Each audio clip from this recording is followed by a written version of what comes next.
नमस्कार दोस्तों, आपका स्वागत है हमारे चैनल द भक्ति टेल्स में। आज के वीडियो में हम बताएंगे कि महाभारत का सबसे शक्तिशाली योद्धा कौन था।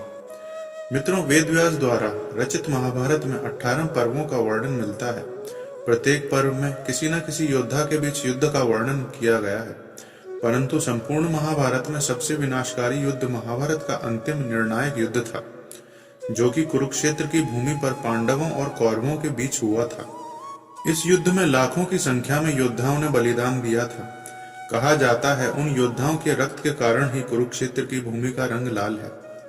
महाभारत का युद्ध 18 दिनों तक चला था, जिसमें अश्वत्थामा, कर्ण, दुर्योधन, भीम, गुरु द्रोण, अर्जुन और भीष्म पितामह जैसे योद्धाओं ने अपने बल और पराक्रम का शक्तिशाली प्रदर्शन किया था, जिससे उनका नाम महाभारत युग के महाशक्तिशाली योद्धाओं की सूची में जुड़ गया था। आज हम बात करेंगे महाभारत के 7 ऐसे योद्धाओं की, जो कि महाभारत के बाकी योद्धाओं से कहीं अधिक ताकतवर और विनाशकारी थे। नंबर 7, भगदत्त। राजा भगदत्त प्रज्ञ ज्योतिष देश के अधिपति, नरकासुर के पुत्र और इंद्र के मित्र थे।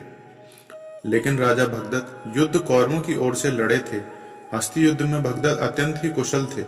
अपने सुप्रतीक हाथी पर सवार होकर उसने कई बार भीम को परास्त किया था। जब भगदत्त का अर्जुन से घमासान युद्ध चल रहा था, तब अर्जुन ने भगदत्त के धनुष को काटकर उसके बाणों के भी टुकड़े टुकड़े कर दिए थे, और तुरंत ही अर्जुन ने अपने 72 बाणों से भगदत्त के संपूर्ण शरीर का भेदन कर दिया था। घायल होने पर जब भगदत्त को कोई और उपाय नहीं सूझा, तो कुपित होकर अपने अंकुश को ही वैष्णव अस्त्र से आमंत्रित करके अर्जुन के ऊपर छोड़ दिया। भगदत्त द्वारा छोड़ा गया यह दिव्य अस्त्र सबका विनाश करने वाला था। तब श्री कृष्ण ने अर्जुन को अपने पीछे लेकर यह अस्त्र स्वयं अपने ऊपर ले लिया था। नंबर 6, भीष्म पितामह। इतिहास गवाह है कि भीष्म पितामह को इच्छा मृत्यु का वरदान था, और उन्होंने अपनी इच्छा से ही देह त्यागी थी। बाणों से बनी सब शैया पर पड़े भीष्म पितामह ने सूर्य के उत्तरायण यानी मकर संक्रांति होने पर मृत्यु का वरण किया था। भीष्म पितामह के शौर्य और आत्मबल का इससे बड़ा उदाहरण क्या होगा कि मृत्यु ने भी उनसे पूछकर उनका स्पर्श किया था।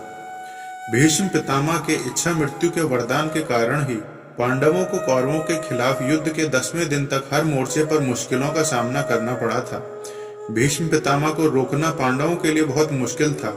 वह समझ नहीं पा रहे थे कि आखिरकार भीष्म पितामह को रास्ते से कैसे हटाएं। तब श्री कृष्ण के कहने पर अर्जुन ने स्वयं भीष्म पितामह से उनको रास्ते से हटाने का तरीका पूछा, और शिखंडी की मदद से पांडव भीष्म पितामह को अपने रास्ते से हटाने में सफल रहे।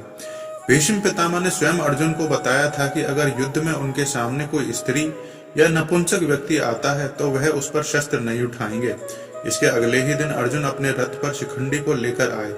यह देख भीष्म पितामह ने अपने अस्त्र शस्त्र रख दिए। इसके बाद अर्जुन ने अपने बाणों से भीष्म पितामह पर अनेक प्रहार किए, और इसी तरह भीष्म पितामह बाणों की शैया के सहारे जमीन पर लेट गए।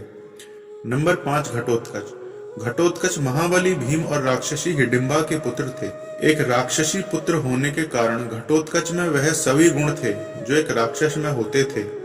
श्री कृष्ण यह बात जानते थे कर्ण के पास इंद्र का दिया हुआ अमोघ अस्त्र है, और यदि युद्ध में अर्जुन और कर्ण आमने सामने हुए तो कर्ण अमोघ अस्त्र का प्रयोग अर्जुन पर जरूर करेगा। यह जानकर ही श्री कृष्ण ने घटोत्कच को युद्ध में उतारकर कौरव सेना में हाहाकार मचा दिया, और घटोत्कच को दुर्योधन के पीछे लगा दिया, जिससे घबराकर दुर्योधन ने कर्ण से घटोत्कच का वध करने को कहा।